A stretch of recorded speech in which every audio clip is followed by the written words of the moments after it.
Hello everyone, welcome to my YouTube channel. Target not set की series में हम लोग सीजर पढ़ रहे थे। हमने इसके एमसीक्यू सॉल्व करे हैं, लेकिन टारगेट हाई के एमसीक्यू इसके रिमेनिंग है। इसको हम इस वीडियो में कंप्लीट करेंगे। Question number 31, the nurse is instituting seizure precaution for a client who is being admitted for the emergency department. Which measures to the nurse include in the planning for client safety? Select all that apply. इसमें बोल रहा है कि एक scissor का patient है, emergency department में admit है। अब जो नर्स है वो सीज़र प्रिकॉशन के लिए प्लानिंग कर रही है, तो क्लाइंट की सेफ्टी के लिए इनमें से कौन कौन से पॉइंट वो अपनी प्लानिंग में इंक्लूड करेगी। फर्स्ट है padding the side rail of the bed, जो बेड के साइड रेल हैं उनको पैडेड कर देगी। सेकंड है placing an airway at the bed side क्या रखना है, एक एयरवे रखना है। थर्ड है placing the bed in the high position, bed को हाई पोजिशन में लेके जाएगी। फोर्थ है putting a padded tongue blade at the head of the bed, bed के साइड में क्या रखेगी, एक पैडेड टंग ब्लेड रखेगी। फिफ्थ है placing oxygen and suction equipment at the bed side क्या रखना है, ऑक्सीजन और सक्शन इक्विपमेंट रखने हैं। सिक्स है flushing the intravenous catheter to ensure that the site is patent, जो आईवी जो कैथेटर लगा हुआ है उसको फ्लश करेगी उसकी पेटेंसी मेंटेन करने के लिए। इसका सही आंसर है option B, first, second, fifth and sixth. जब भी कोई सीजर का पेशेंट होता है तो हमें उसकी साइड रेल को पैडेड करना होता है उसकी सेफ्टी के लिए, और जो बेड साइड एयरवे रखना होता है, ऑक्सीजन रखना होता है और सक्शन इक्विपमेंट रखने होते हैं। साथ में हमें जो आईवी कैथेटर होता है उसको पेटेंट करना होता है कि जब भी सीजर आए तो हमें उसे एंटी सीजर ड्रग देनी पड़ सकती है। थर्ड पॉइंट है, ये बोल रहा है कि बेड को हाई पोजीशन में रखना है जबकि इसमें लो पोजीशन में रखना होता है। और जो पैडेड टंग ब्लेड बोल रहा है कि हमें टंग ब्लेड सीजर के टाइम पे इंसर्ट नहीं करनी होती है, पेशेंट को हार्म कर सकता है। और अगर उसे सेंसेशन हो रहे हैं या हेलुसिनेशंस हो रहे हैं और फेज में, तो हमें काफ़ी टाइम मिल जाता है टंग ब्लेड इंसर्ट करने के लिए। Question number 32, what should the nurse do first when the male client is having tonic clonic seizure. ये बोल रहा है नर्स सबसे पहले क्या करेगी जब किसी मेल क्लाइंट को टॉनिक क्लॉनिक सीजर आ रहे हैं। Option A restrain the client arm and leg, option B elevate the head of the bed, option C place the tongue blade in the client's mouth, option D take measures to prevent injury. इसका सही answer है option D, जब भी किसी patient को scissor आ रहे हैं तो हम सबसे पहले उसे इंजरी से प्रिवेंट करेंगे। Question number 33, a 23-year-old client admitted with the tonic-clonic seizure. A nurse know that most common cause of tonic clonic seizure for this age group is. ये बोल रहा है कि 23 साल का क्लाइंट है, वो टॉनिक क्लॉनिक सीजर की वजह से एडमिट हुआ है। तो इस एज ग्रुप का मोस्ट कॉमन कॉज कौन सा होता है जिसकी वजह से टॉनिक क्लॉनिक सीजर हो रहा है। Option A stroke, option B electrolyte imbalance, option C head trauma, option D congenital defect in brain. इसका सही आंसर है ऑप्शन सी हेड ट्रॉमा। जो यंग एडल्ट एज होती है इसमें सीजर होने का मोस्ट कॉमन कॉज होता है हेड ट्रॉमा। ये इंजरी के इमीडिएट बाद नहीं होता है, इसमें कुछ मंथ बाद सीजर देखने के लिए मिलता है। और जो मिडिल एडल्ट एज होती है उसमें जो मोस्ट कॉमन कॉज होता है वो होता है ट्यूमर, और जो 65 से अबव होता है उसमें मोस्ट कॉमन कॉज होता है स्ट्रोक, और जो चाइल्डहुड में होता है वो होता है congenital defect.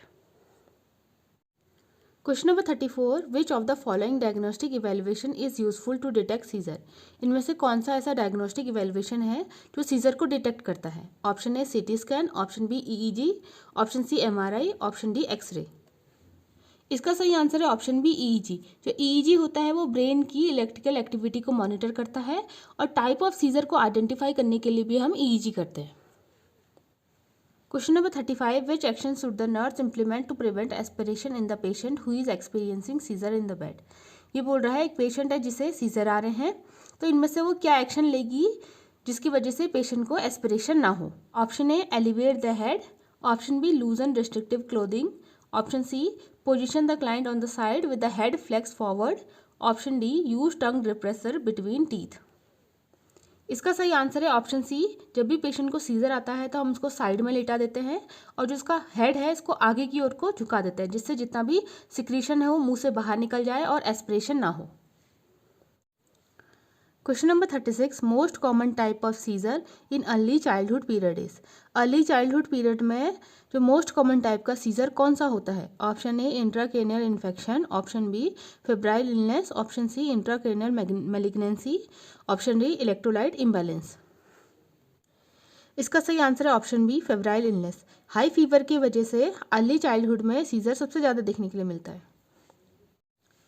Question number 37, absent seizure is treated with. जो एब्सेंट सीजर होता है उसको कैसे ट्रीट करते हैं? Option A clonazepam, option B valproate, option C phenytoin, option D midazolam. इसका सही आंसर है ऑप्शन बी वेलप्रोएट। जो एब्सेंट सीजर का ड्रग ऑफ चॉइस इथोसक्सीमाइड होता है, लेकिन ये ऑप्शन में नहीं है, इसलिए हम वेलप्रोएट दे सकते हैं। लेकिन ये चिल्ड्रन में कॉन्ट्राइंडिकेटेड होता है क्योंकि इसकी वजह से हिपेटोटॉक्सिसिटी हो सकती है। Question number 38, complex partial seizure can be managed with. ये बोल रहा है कॉम्प्लेक्स पार्सल सीजर को हम कैसे मैनेज करेंगे? Option A midazolam, option B sodium valproate, option C lorazepam, option D कार्बामेज़ापाइन।